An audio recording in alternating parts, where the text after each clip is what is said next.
बघा आपल्याला 27वे प्रकरण घ्यायचंय, समांतर रेषा. काय प्रकरणाचं नाव? समांतर रेषा. आता हा शब्द तुम्ही आतापर्यंत ऐकला नसेल कदाचित. जी मुले MTS ला ATS ला बसले असतील त्यांना हा शब्द माहित असेल.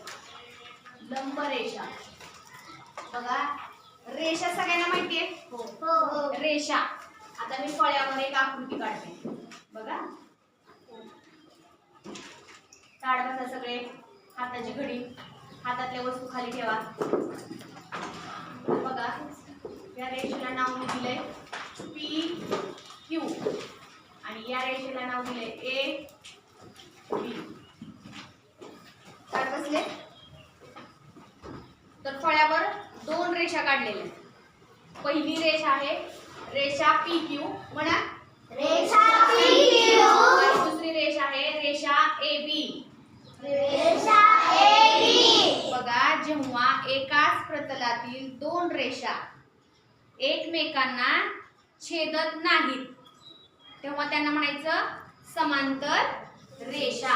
म्हणजे ह्या ज्या रेषा आहेत ना त्या किती जरी वाढवल्या पुढं, अगदी इकडं पार तुमच्या माळवाडीपर्यंत, इकडं पार तुमच्या रोपळेपर्यंत किती जरी लांब लांब लांब लांब नेल्या तरी त्या एकमेकांना छेदत नाही. ज्या रेषा एकमेकांना छेदत नाहीत त्यांना म्हणायचं समांतर रेषा. त्या कधीच कुठे छेदत नाहीत एकमेकांना. ठीक आहे. आणि ती रेषा किती जरी वाढवल्या, किती पण लांब लांब पर्यंत नेल्या तरी त्या एकमेकांना छेदत नाहीत म्हणून त्या समांतर रेषा असतात. मग आता समांतर रेषा ही मला आता लिहायचंय एका वाक्यामध्ये. तर मी कसं लिहिणार बघा. रेषा PQ. काढ बसा. तुम्हाला हे समजणार नाही परत. समांतरचं चिन्ह हे आहे. ह्या चिन्हाला काय म्हणायचं? समांतर. रेषा PQ समांतर रेषा AB. मग हे वाचायचं कसं? हे जे वाक्य मी लिहिलं ते वाचायचं कसं? रेषा PQ. रेषा PQ समांतर आहे रेषा AB ला. म्हणजे समांतरतेचं चिन्ह काय आहे? डबल उभी रेष. त्याला म्हणायचं समांतर आहे. काय म्हणायचं? समांतर आहे. म्हणा ज्या रेषा एकमेकांना छेदत नाहीत, ज्या रेषा एकमेकांना छेदत नाहीत त्या रेषांना समांतर रेषा म्हणतात. त्या रेषांना समांतर रेषा म्हणतात. समजलं? आता याच्या अगदी उलट आहे लंब रेषा. याच्या अगदी उलट बघा. लंब रेषा कशाला म्हणायचं? समजा मी अशी एक आकृती काढली तर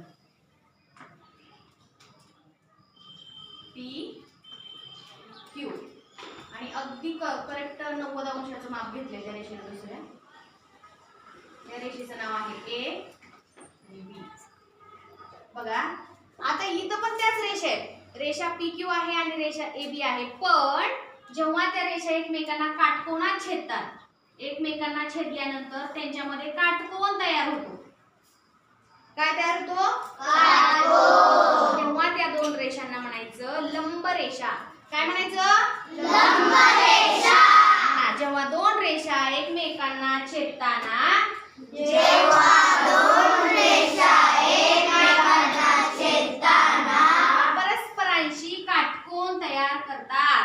परस्परांशी काटकोन तयार करतात. तेव्हा त्या 2 रेषांना लंब रेषा म्हणतात. तेव्हा त्या 2 रेषांना लंब रेषा म्हणतात.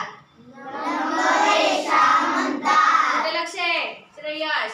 आता हे जसं आपण इथं लिहिलं ह्या चिन्हाचा वापर करू तसं लंब आहे हे याचं सुद्धा एक चिन्ह आहे. बघा आता मी काय लिहिते. रेषा PQ लंब कुणाशी? रेषा AB शी. मग हे चिन्ह कशाचं आलं? उलटाटी. म्हणजे ते चिन्ह कशाचं आहे? लंब असण्याचं. म्हणा रेषा PQ. रेषा PQ लंब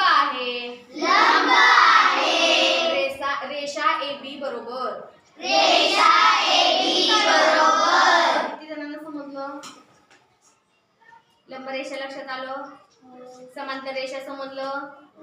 कोण सांगते मला समांतर रेषा म्हणजे काय? श्रुती पुढे सरक जरा. हा सांग. कतले सांग, समांतर रेषा म्हणजे काय? ज्या रेषा एकमेकांना छेदत नाही त्याला समांतर रेषा म्हणतात. करेक्ट. आणि लंब रेषा? ज्या रेषा एकमेकांना छेदताना काटकोन तयार करतात त्या रेषांना लंब रेषा म्हणतात. लंब रेषे दाखवण्याचं चिन्ह हे आहे आणि समांतर रेषा आहे हे दाखवण्याचं चिन्ह हे आहे. लिहून घेता होईल? हो. आणि लिहिता लिहिता पाठ करा.